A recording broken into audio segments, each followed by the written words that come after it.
নমস্কার বন্ধুরা, তোমরা দেখছো তোমাদের প্রিয় চ্যানেল অল ইন্ডিয়া র্যাঙ্কার্স। চলে এসেছি আজকে তোমাদের ডব্লিউবিএসএসসি গ্রুপ সি গ্রুপটির 13 নম্বর ক্লাস নিয়ে। এর আগে অলরেডি আমাদের 12টা ক্লাস হয়েছে তোমাদের নতুন সিলেবাস অনুসারে।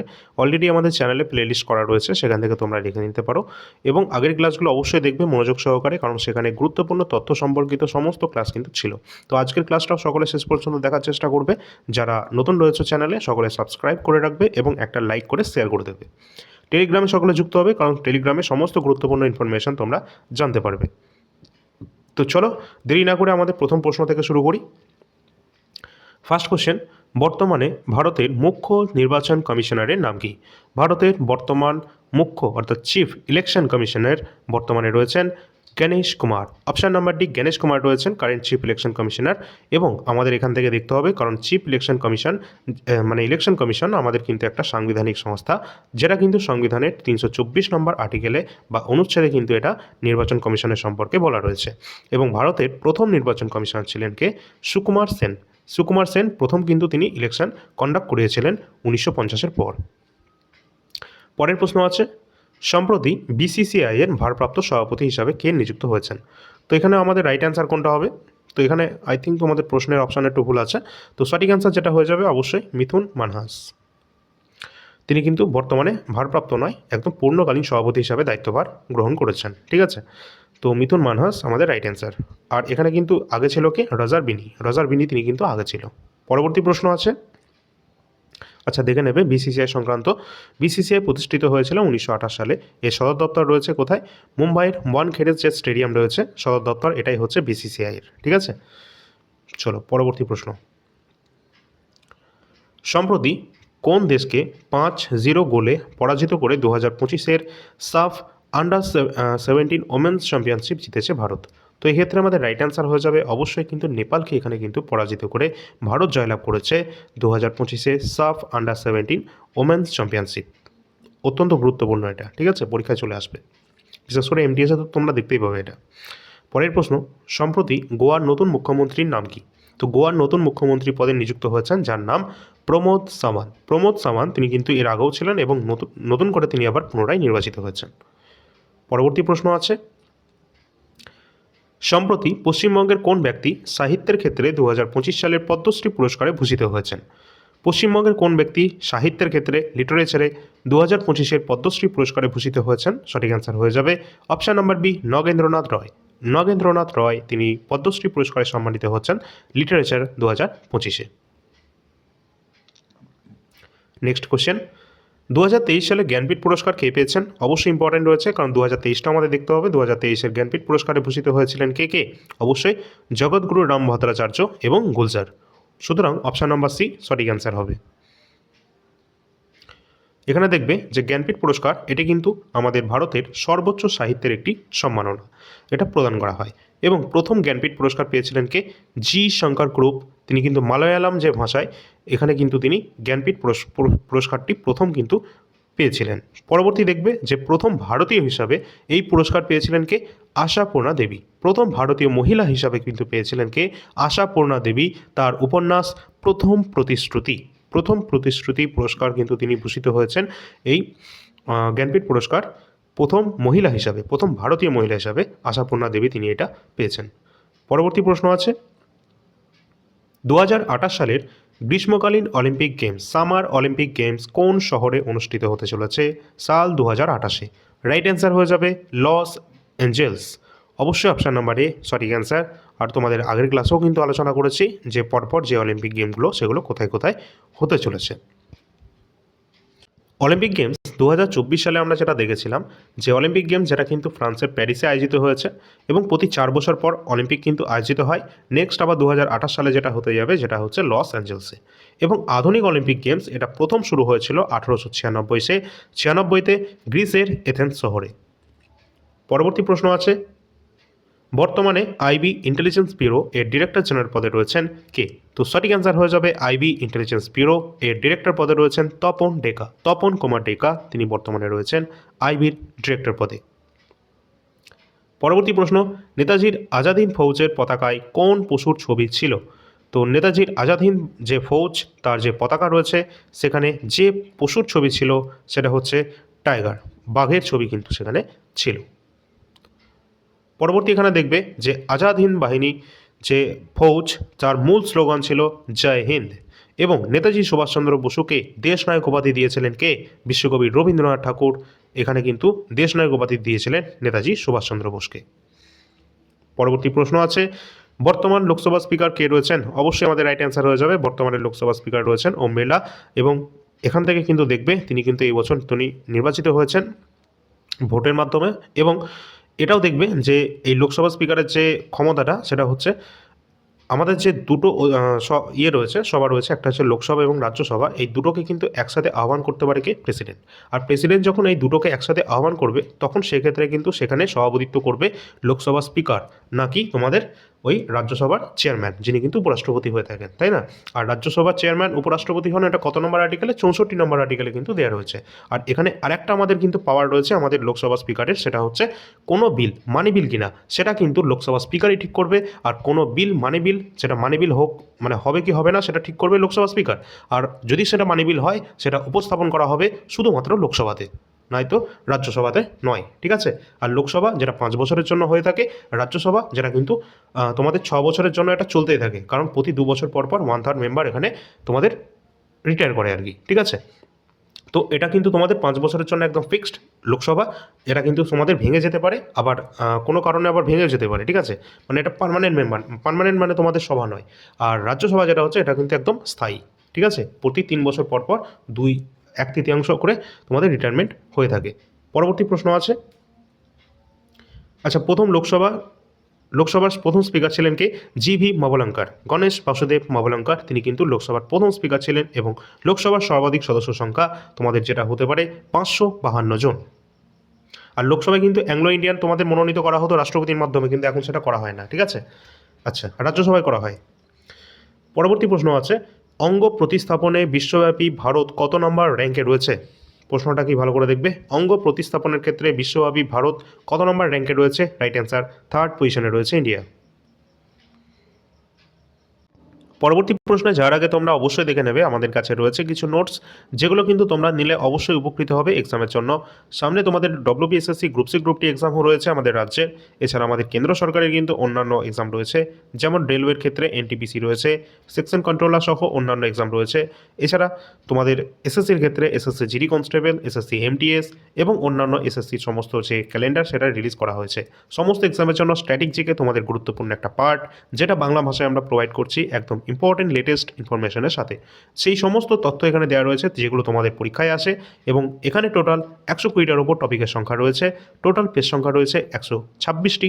এই টোটাল যে সমস্ত প্রশ্ন এখানে দেওয়া রয়েছে সব একদম এক্সামের জন্য to the point question answer এখানে কিন্তু দেওয়া রয়েছে, যেগুলো তোমরা তোমাদের পরীক্ষায় ডাইরেক্ট দেখতে পাবে। সুতরাং তোমাদের যাদের এটা প্রয়োজন রয়েছে, ডিসক্রিপশন বক্সে নাম্বার দেওয়া রয়েছে, ওই নাম্বারে যোগাযোগ করলে তোমরা এই পিডিএফটা কিনে নিতে পারবে। এছাড়া কমপ্লিট ইন্ডিয়ান হিস্ট্রি যেটা আমরা প্রোভাইড করছি, যেখানে কিন্তু WBSSC তোমাদের সিলেবাস অনুসারে 2 থেকে 3 নম্বর ইতিহাস থেকে থাকবে, এবং যার মধ্যে থেকে যাই প্রশ্ন আসুক না কেন এই 80টা পেজের মধ্যে কমপ্লিট করা রয়েছে ইন্ডিয়ান হিস্ট্রিকে, যেখানে প্রাচীন ভারত, মধ্য ভারত এবং আধুনিক ভারত থেকে গুরুত্বপূর্ণ তথ্য যেগুলো পরীক্ষায় অলরেডি চলে এসেছে অন্যান্য এক্সামে এবং আমাদের রাজ্যের সমস্ত এক্সামে, সেই সমস্ত তথ্য কিন্তু আমরা এই পিডিএফের মধ্যে অ্যাড করেছি। তো এখানে কিন্তু তোমরা যদি পড়ে যাও এই পিডিএফটি, 80টা পেজ রয়েছে, এইটুকুর মধ্যেই টোটাল পিডিএফটা কিন্তু মানে টোটাল ইন্ডিয়ান হিস্ট্রিকে কিন্তু কভার করা হয়েছে। সুতরাং তোমরা কিন্তু যাই প্রশ্ন আসুক না কেন এখান থেকে তোমরা কমন 100% পাবে, এবং শেষের দিকে ওয়ান শট টাইপের প্রশ্ন উত্তর যদি করে যাও তাহলে ভালো মাত্রায় তোমাদের রিভিশন তো হবে, এবং তার সাথে সাথে এখান থেকে ডাইরেক্ট প্রশ্ন তোমরা কমনও পেয়ে যাবে। এছাড়া আমাদের রেলওয়ে এক্সাম এবং SSC এক্সামের জন্য মোস্ট ইম্পর্ট্যান্ট হচ্ছে কারেন্ট অ্যাফেয়ার্সের সেকশন, যেখানে আমাদের কিন্তু গুরুত্বপূর্ণ প্রশ্ন কিন্তু এখান থেকে হয়ে যায়, এবং সেখানে কিন্তু অনেক ছাত্রছাত্রী এগুলো কিন্তু পারে না বা স্কিপ করে দেয়। তো এখানেই কিন্তু তোমাদের নাম্বারের ডিফারেন্সটা ক্রিয়েট হয়।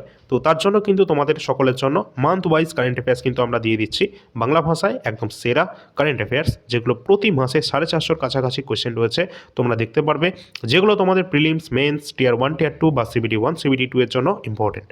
তো তোমরা কিন্তু মান্থ ওয়াইজ কিন্তু পেয়ে যাবে কারেন্ট অ্যাফেয়ার্স জানুয়ারি থেকে ডিসেম্বর 2025-এর কারেন্ট অ্যাফেয়ার্স আগামীকালই তোমরা কিন্তু পেয়ে যাবে।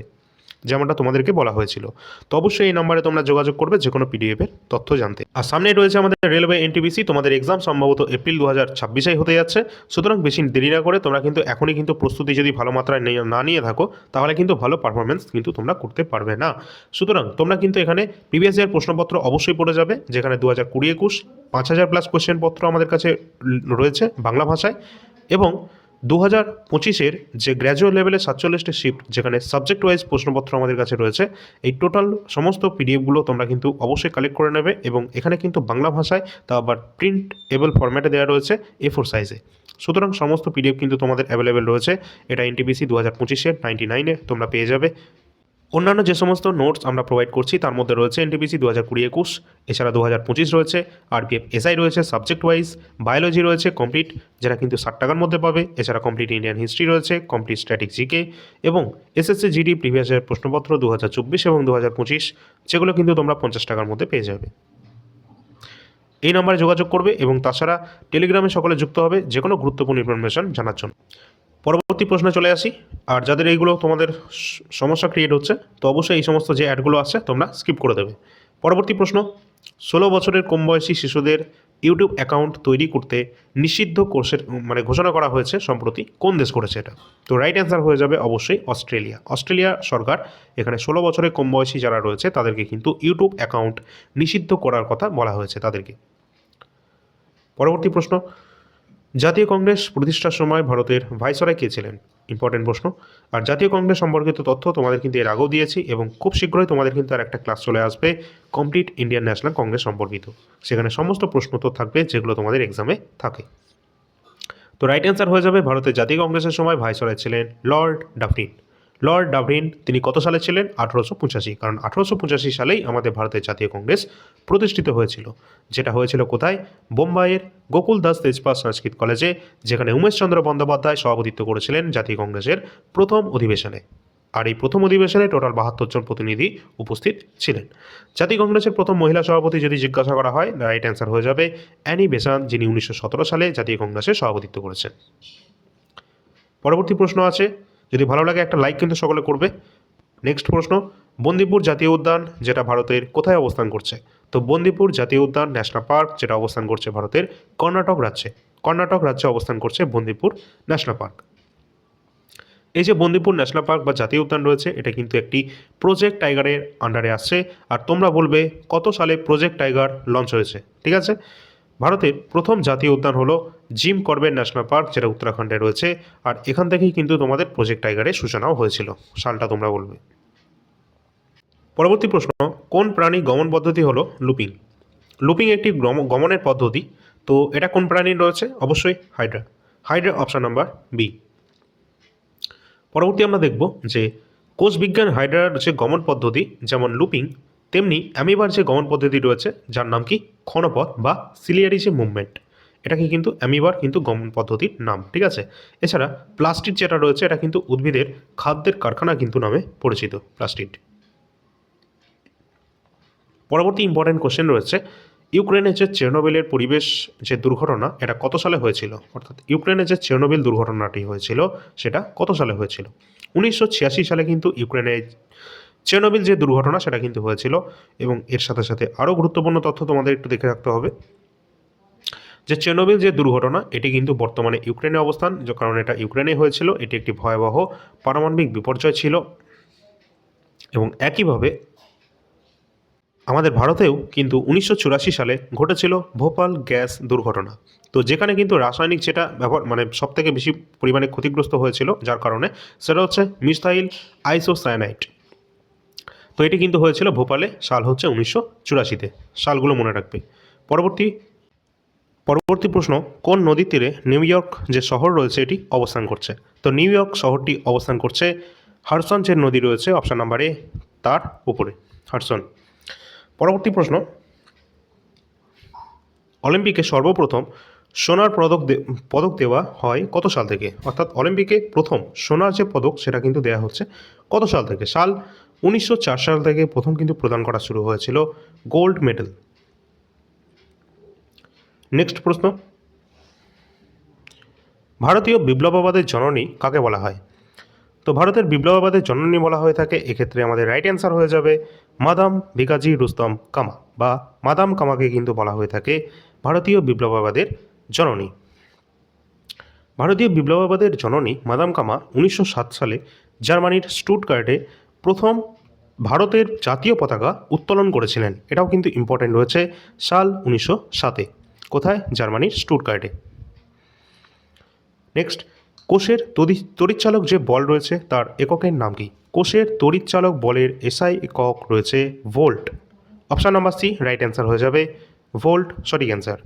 পরবর্তী আমরা দেখব যে তড়িৎ বিজ্ঞানে তড়িৎ প্রবাহের একক হলো অ্যাম্পিয়ার এবং রোধের একক হচ্ছে ওহম, এবং রোধাঙ্ক যদি বলা হয় ওহম পার সেন্টিমিটার। আচ্ছা, পরবর্তী রয়েছে প্লাস্টিড থাকে না নিচের কোনটার মধ্যে? তো নিচের কোনটির মধ্যে থাকে না প্লাস্টিড?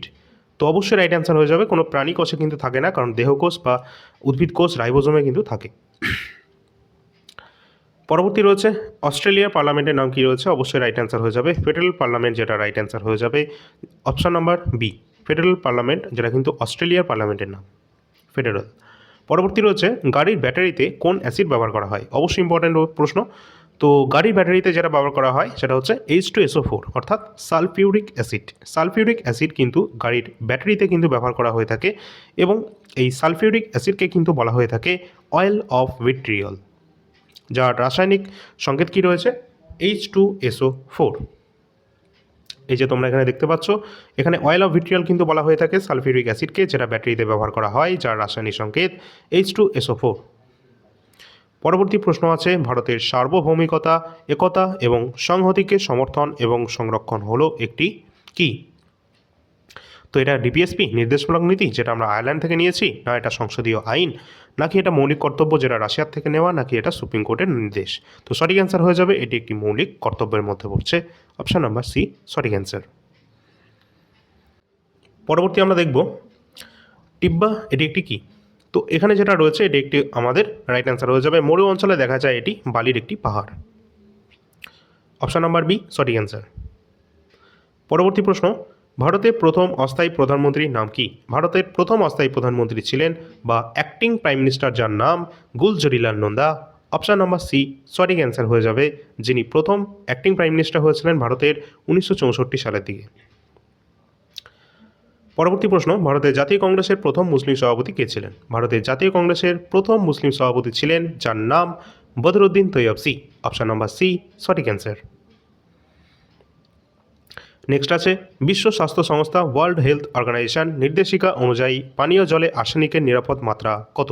পানীয় জলের মধ্যে কত মাত্রা অনুযায়ী আর্সেনিক থাকতে পারে যেটা কিন্তু নিরাপদ আমরা পান করতে পারি? তো রাইট অ্যান্সার যেটা হবে অবশ্যই option number A 0.01 mg per litre, অর্থাৎ মিলিগ্রাম প্রতি লিটারে যদি এই পরিমাণ যদি আর্সেনিক থাকে তবু সেটা কিন্তু আমরা খেতে পারি বা সেটাকে আমরা পানের গ্রহণ করতে পারি, ঠিক আছে, যেটা ওয়ার্ল্ড হেলথ অর্গানাইজেশনের নির্দেশিকা অনুসারে। পরবর্তী প্রশ্ন রয়েছে মৌলিক অধিকার এবং রাষ্ট্র পরিচালনা নির্দেশমূলক নীতির মধ্যে মূল পার্থক্য কী? কি বলা হচ্ছে? মৌলিক অধিকার এবং রাষ্ট্র পরিচালনা নির্দেশমূলক নীতি, যেটাকে আমরা ডিপিএসপি বলি, এই দুটোর মধ্যে মূল পার্থক্য কী আছে? অপশানগুলো দেখো। মৌলিক অধিকার আদালত কর্তৃক বলবৎযোগ্য কিন্তু নির্দেশমূলক নীতি নয়। অবশ্যই মৌলিক অধিকার যেগুলো রয়েছে সেগুলো কিন্তু অবশ্যই আদালতের মাধ্যমে বলবৎযোগ্য, এবং আর্টিকেল 32 সেটা পাওয়ার দেয় যে মৌলিক অধিকার কোনো কিছু লঙ্ঘন হলে আমরা ডাইরেক্ট সুপ্রিম কোর্টে যেতে পারি। কিন্তু নির্দেশমূলক নীতি বা ডিপিএসপির ক্ষেত্রে এমনটা কিন্তু কোথাও বলা নেই, আর এটা কিন্তু কোনো রকমভাবে তোমাদের মানতেই হবে, বাধ্যবাধকতা কিন্তু নেই। এবং এখানে এটাও লক্ষ্য করবে যে মৌলিক কর্তব্য এবং মৌলিক অধিকার, যেটা 1976-এর 42 নম্বর সংশোধনীর মাধ্যমে এটা কিন্তু মৌলিক কর্তব্যকে যুক্ত করা হয়েছে। বর্তমানে ভারতে মৌলিক কর্তব্যের সংখ্যা রয়েছে কতগুলি? 11টি। মৌলিক অধিকার স্থগিত করা যায় কেবলমাত্র জরুরি অবস্থার সময়। আর তোমরা বলতে পারবে কোন দুটো মৌলিক অধিকার রয়েছে যেগুলো কিন্তু এমার্জেন্সির ক্ষেত্রে বা জরুরি অবস্থার ক্ষেত্রেও কিন্তু এগুলো রদ করা যায় না? সেটা কোনটা? Can not be suspended. তো অবশ্যই সেটা হচ্ছে আর্টিকেল নাম্বার 20 এবং 21। এই দুটো কিন্তু আমাদের রয়েছে যেটা মৌলিক অধিকার বা মৌলিক অধিকার রয়েছে যেগুলো কিন্তু আমাদের ন্যাশনাল এমার্জেন্সির ক্ষেত্রেও এগুলো কিন্তু সাসপেন্ড করা যায় না। নেক্সট রয়েছে রামকৃষ্ণদেবের জন্মস্থান কোথায় রয়েছে? তো অবশ্যই আমাদের রাইট অ্যান্সার হয়ে যাবে যে কামারপুকুর রয়েছে জায়গা, সেখানেই কিন্তু রয়েছে রামকৃষ্ণ দেবের জন্মস্থান। এবং এখানেও দেখে রাখবে যে স্বামী বিবেকানন্দ 1897 সালে রামকৃষ্ণ মিশন প্রতিষ্ঠা করেন এবং স্বামী বিবেকানন্দের জন্মদিন উপলক্ষেই আমরা কিন্তু প্রতি বছর যেটা আমাদের রয়েছে কি ইউথ ডে, যেটা কিন্তু আমরা পালন করি। কোন তারিখে পালন করি সেটা তোমরা বলবে। পরের প্রশ্ন আছে, বিশ্বের প্রথম সরাসরি জলের নিচে সাক্ষাৎকারটি কোন দেশ আয়োজন করেছে? তো এখানে কিন্তু হয়তো এই প্রশ্নটা কিছু ভুল আছে, হয়তো কোশ্চেনটা কিছু একটা ভুল মনে হচ্ছে। যাই হোক, এটা একটা তোমরা এখন স্কিপ করে দাও, পরবর্তী ক্লাসে এটা দেখব। নেক্সট প্রশ্ন, হরপ্পার কোন অঞ্চল ধান চাষের সাথে যুক্ত রয়েছে? হরপ্পার কোন অঞ্চলটি ধান চাষের সাথে যুক্ত রয়েছে? অবশ্যই রাইট অ্যান্সার হয়ে যাবে লোথাল, যেটা রয়েছে এটি একটি বন্দর শহর এবং এখানে কিন্তু ধান চাষের অস্তিত্বের সন্ধান কিন্তু আমরা পেয়েছি। ঠিক আছে, আচ্ছা, এখানে কিন্তু আমরা এটাও কিন্তু দেখে নেব যে সিন্ধু সভ্যতা বা লোথাল ছিল সিন্ধু সভ্যতার একটি সামুদ্রিক বন্দর। এটা অবশ্যই সামুদ্রিক বন্দর, আর এখানে কিন্তু বর্তমানে যেটা গুজরাট রাজ্যে অবস্থান করছে এবং ধান চাষের নিদর্শন কিন্তু আমরা লোথাল ছাড়াও রংপুরেও কিন্তু আমরা পেয়েছি। এটাও কিন্তু ইম্পর্টেন্ট, দেখে রাখবে। আর হরপ্পা সম্পর্কিত আমরা কিন্তু ডিটেল ক্লাস অলরেডি আমাদের চ্যানেলে কিন্তু তোমাদের দিয়ে দিয়েছি। সিন্ধু সভ্যতা বা Indus valley civilisation by All India rankers search করলেই তোমরা কিন্তু পেয়ে যাবে, একদম ডিটেল ক্লাস কিন্তু দেওয়া রয়েছে, তা আবার লেটেস্ট। তো আজকের প্রশ্নগুলো তোমাদের ছিল ইম্পর্টেন্ট। এছাড়া তোমাদের আরও কিছু গুরুত্বপূর্ণ তথ্য তোমাদের দিচ্ছি, যেগুলো কিন্তু এর আগেও কিন্তু আলোচনা করা হয়েছিল, ইম্পর্টেন্ট রয়েছে। যেমন চন্দ্রগুপ্ত মৌর্য, তিনি কিন্তু স্যান্ড্রোকোট্টাস নামে পরিচিত ছিলেন। বিন্দুসার রয়েছেন, তিনি অমিত্রাঘাত বা শত্রুহন্তা এই উপাধি তিনি নিয়েছিলেন। সমুদ্রগুপ্ত, যাকে ভারতের নেপোলিয়ান বলা হয়, কবিরাজ উপাধিতে ভূষিত রয়েছেন সমুদ্রগুপ্ত। ঠিক আছে, এছাড়া হর্ষবর্ধন, যাকে শিলাদিত্য নামে কিন্তু পরিচিত রয়েছেন। কনিষ্ক, তিনি দ্বিতীয় অশোক নামে কিন্তু পরিচিত, সম্রাট কনিষ্ক। এছাড়া দিল্লি দাসবংশের প্রতিষ্ঠাতা কুতুবুদ্দিন আইবক, তিনি লক্ষ্যের দাতা নামে পরিচিত, যাই জন্য তাকে লাখ বক্স নামে কিন্তু আমরা চিনি। এছাড়া যে সমস্ত আমাদের ইতিহাসের বিভিন্ন গ্রন্থ রয়েছে এবং তাদের রচয়িতার নাম, যেমন অর্থশাস্ত্র, যেটা কৌটিল্য, চাণক্য বা এর আরেক নাম রয়েছে বিষ্ণুগুপ্ত। এছাড়া রয়েছে ইন্ডিকা, যেটা কিন্তু আমাদের গ্রিক দূত মেগাস্তিনিসের লেখা। এছাড়া রয়েছে হর্ষচরিত, বাণভট্টের লেখা রয়েছে। রামচরিত মানস তুলসীদাসের লেখা এবং রামচরিত গ্রন্থটি কার লেখা রয়েছে তোমরা বলবে। এছাড়া রয়েছে রাজতরঙ্গিনী, যেটা কিন্তু কলহনের লেখা রয়েছে, যেখান থেকে কাশ্মীরের ইতিহাসের কথা আমরা জানতে পারি, এবং আকবরনামা, যেটা আবুল ফজলের লেখা রয়েছে। তোমাদের সিলেবাসে কিন্তু কম্পিউটার সম্পর্কেও তথ্য রয়েছে, সুতরাং এই কটা ফুল ফর্মটা একটু দেখে রাখো।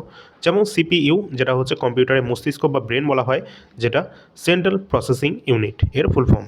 র্যাম এর ফুল ফর্ম কী রয়েছে? Random access memory. রম এর full form read only memory.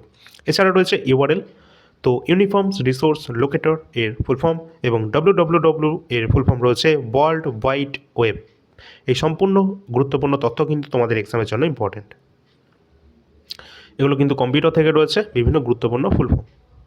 তো অবশ্যই পরবর্তী আমরা দেখে নেব বিভিন্ন গুরুত্বপূর্ণ জাতীয় উদ্যান এবং তাদের অবস্থান। ফার্স্টে রয়েছে দুধওয়া জাতীয় উদ্যান, যেটা কিন্তু ভারতের উত্তরপ্রদেশ রাজ্যে অবস্থান করছে। পালামৌ জাতীয় উদ্যান, এটা ঝাড়খণ্ডে অবস্থান করছে। পেরিয়ার জাতীয় উদ্যান অবস্থান করছে ভারতের কেরালা রাজ্যে। এছাড়া পান্না রয়েছে মধ্যপ্রদেশে, পান্না, পেঞ্চ, এগুলো সবই মধ্যপ্রদেশে। সিমলিপাল জাতীয় উদ্যান রয়েছে ভারতের উড়িষ্যা রাজ্যে। এছাড়া অন্যান্য রয়েছে যেমন টাডোবা জাতীয় উদ্যান, যেটা মহারাষ্ট্রে রয়েছে। গ্রেট হিমালয়ান জাতীয় উদ্যান রয়েছে হিমাচল প্রদেশে, এবং ইন্দ্রাবতী ন্যাশনাল পার্ক, যেটা ভারতের ছত্তিশগড় রাজ্যে অবস্থান করছে। তো এই সমস্ত প্রশ্ন কিন্তু আজকে ছিল আমাদের ক্লাসে। তো অবশ্যই তোমরা এই যে কোশ্চেনটা রয়েছে, কোন দেশ টানা দ্বিতীয়বারের মতো মহিলা কাবাডি বিশ্বকাপ 2025-এর শিরোপা জিতে নিয়েছে? অপশান রয়েছে ভারত, চাইনিজ তাইপেই, নাকি ইরান, না বাংলাদেশ। অপশানটা তোমরা অবশ্যই কমেন্ট সেকশানে করে দেবে এবং আশা করি এটা সকলেই পারবে। এছাড়া কিন্তু এর আগেও আমরা গুরুত্বপূর্ণ অনেক ক্লাস নিয়েছি তোমাদের জন্য, অবশ্যই সেগুলো তোমরা দেখে নেবে, ক্লাসে প্লেলিস্ট করা আছে। সুতরাং এই সমস্ত ক্লাসগুলো আজকে ছিল আমাদের, এবং গুরুত্বপূর্ণ প্রশ্ন সম্পর্কিত তথ্য ছিল। পরবর্তী ক্লাসে আমাদের থাকবে অন্যান্য গুরুত্বপূর্ণ তথ্য এবং কারেন্ট অ্যাফেয়ার্সেরও স্পেশাল ক্লাস থাকবে। এছাড়া কিন্তু আমরা অ্যাপয়েন্টমেন্টের ক্লাস এখনও পর্যন্ত তোমাদের নিয়ে আসিনি, সেটাও কিন্তু খুব শীঘ্রই নিয়ে আসা হবে, এবং তার সাথে থাকবে ইন্ডিয়ান ন্যাশনাল কংগ্রেস, এই সম্পর্কিত একটা আলাদা করে পার্ট থাকবে। আর সেন্সাস বা 5 ইয়ার প্ল্যান, এটাও কিন্তু তোমাদের থাকতে পারে পরবর্তী ক্লাসগুলোতে।